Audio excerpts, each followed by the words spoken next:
Hi everyone, Jamie Humphries here for Six String Alliance, and in this video we're going to be taking a look at the newly released Cryptid Fuzz pedal by WAMPLER.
So we're going to look at the Cryptid Fuzz pedal today. Now, I must admit, I'm not really a great fan of fuzz. If I'm using fuzz, I like it to be more of a rich overdrive or distorted sound. Yes, there are occasions where a certain recording requires a more psychedelic sounding fuzz.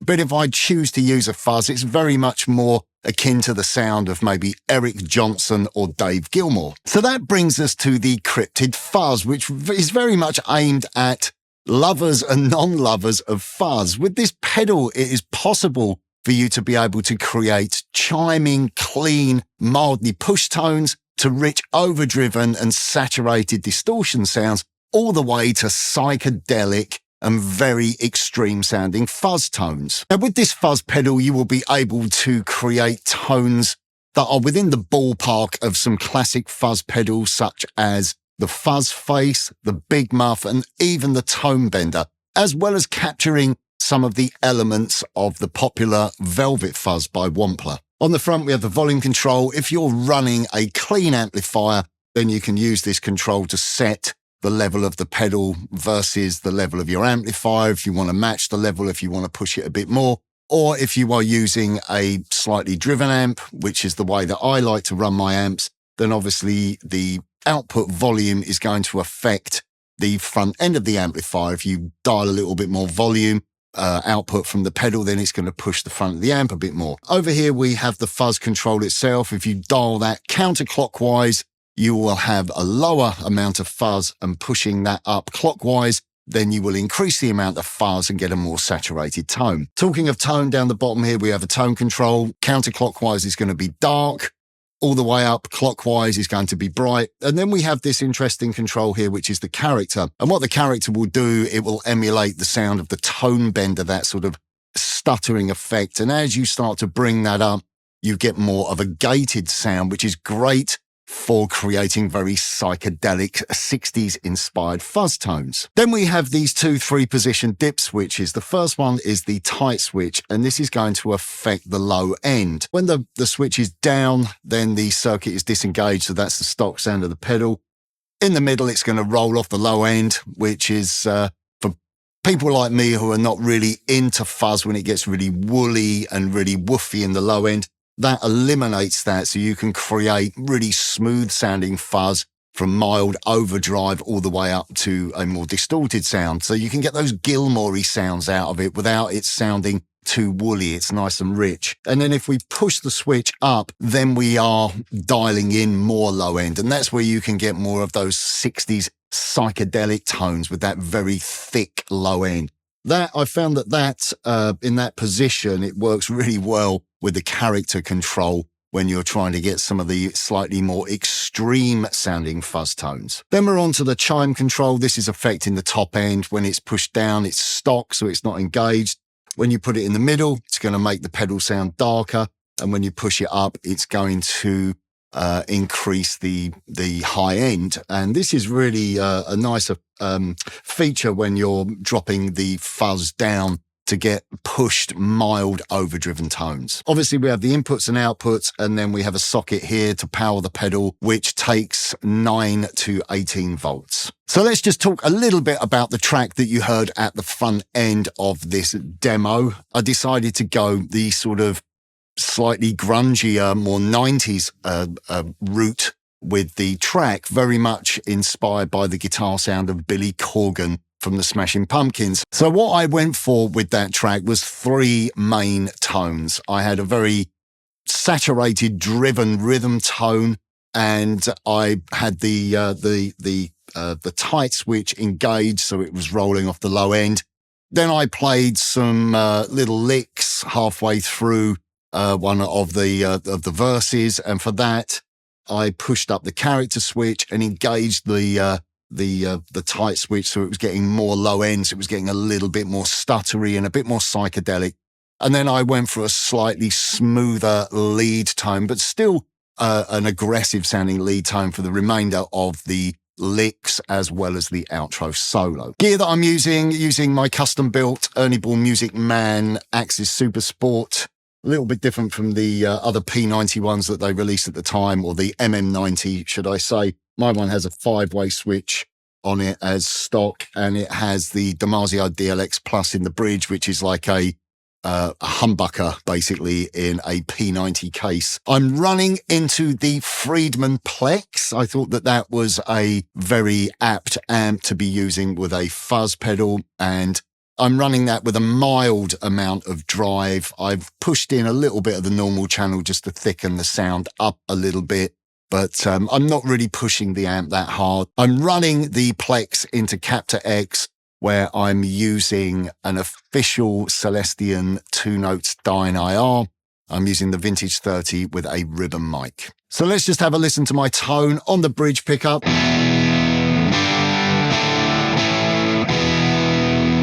Got a little bit of grip, but if you back the volume down, play a little bit softer, it's quite a dynamic tone, it will clean up. And on the neck pickup,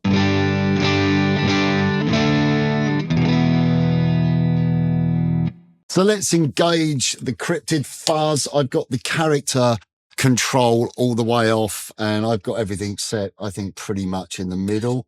So let's just have a listen.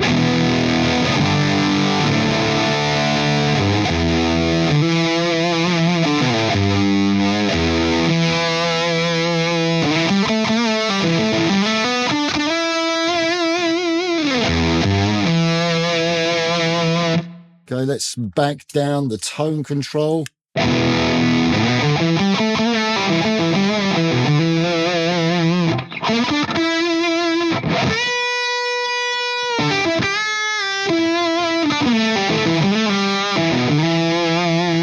Push the tone up. Let's see how bright it becomes.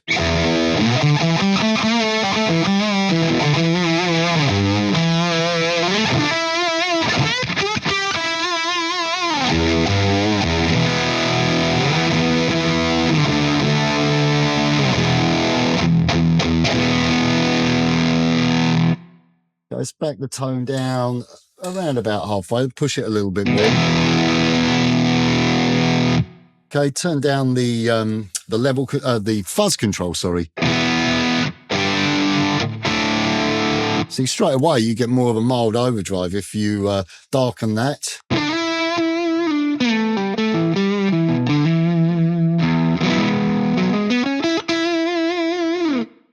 Let's now push up the fuzz control.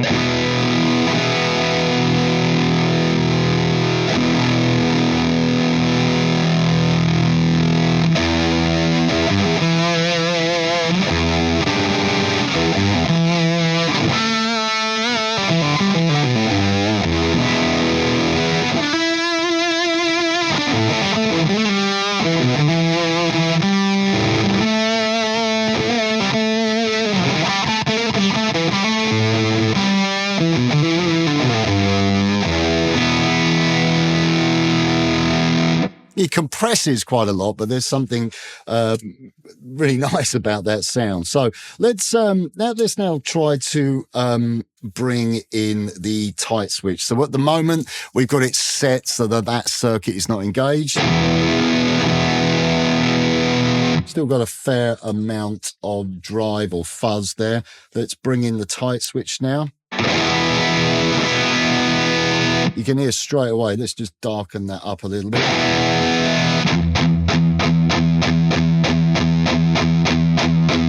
You can hear that it's removed that sort of slightly woolly low end that we get with the fuzz.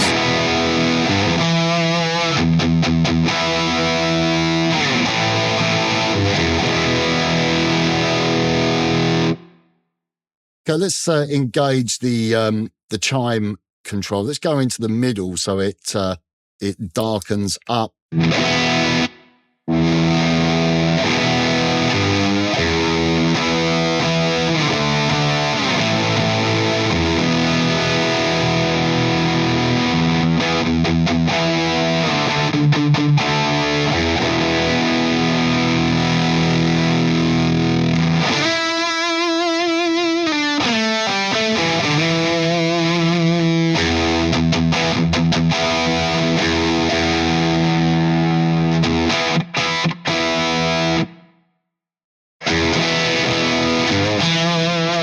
So when you back down the fuzz, you can really hear that the chime circuit working when I darken up the sound.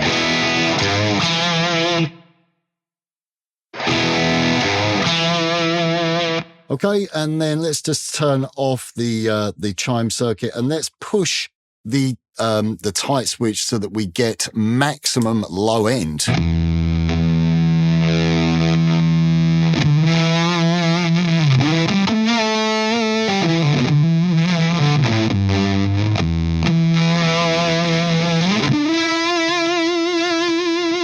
Okay, now we're starting to get into those real sort of classic fuzz tones when you start to push the bottom end. It has a little bit more the characteristics of your vintage fuzz.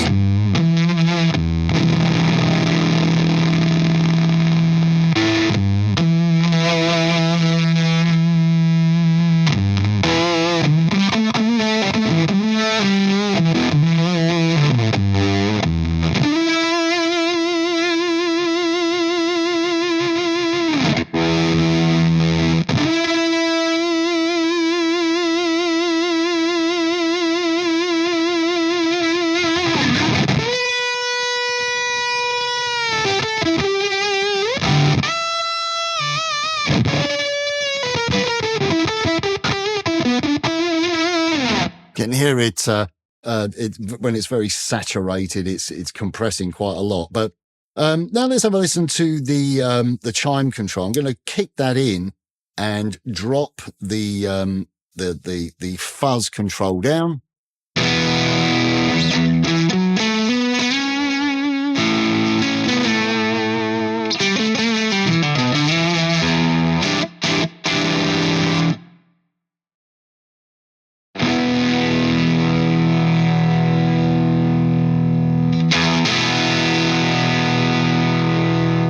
Back down the control, the volume control.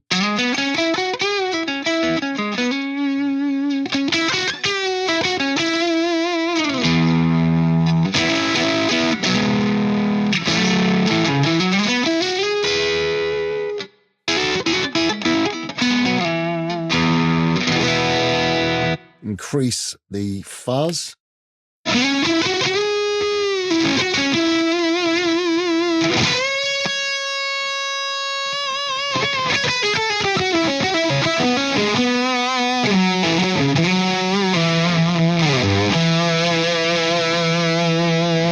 Really nice. For someone who doesn't like fuzz, you can hear how I'm getting a lot of contrasting tones from it. I think for me, I like the more sort of the more overdrive based tones that you get.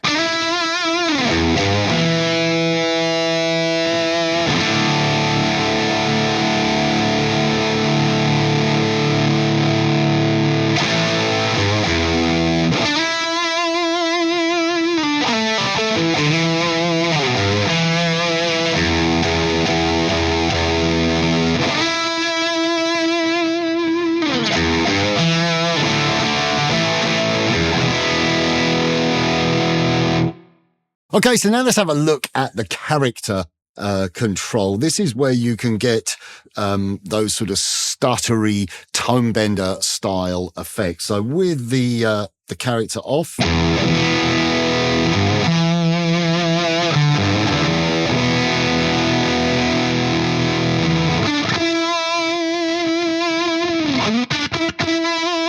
You can hear it starting to gate as I play.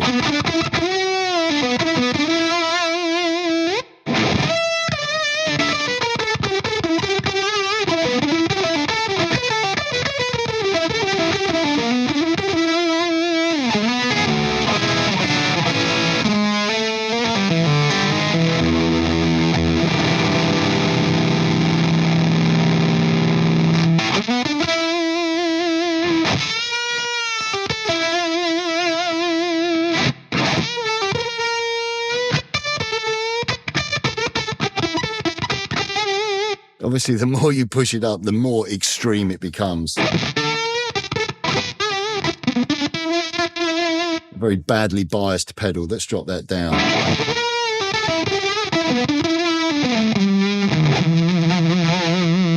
And something else I noticed as well with this is if you then push the tight switch up to give the maximum low end.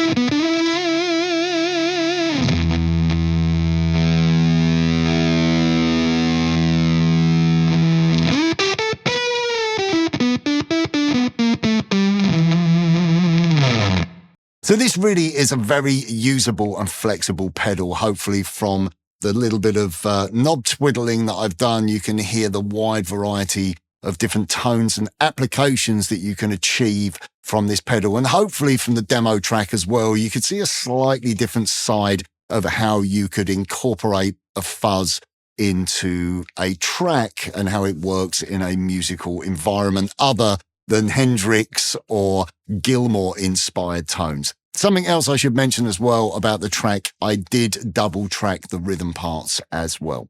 Anyway, that's it from me. Click the link in the description if you want to find out more information about the Cryptid Fuzz. And I look forward to seeing you here very soon for more videos. If you don't already, please subscribe. Take care and I'll see you soon. Bye for now.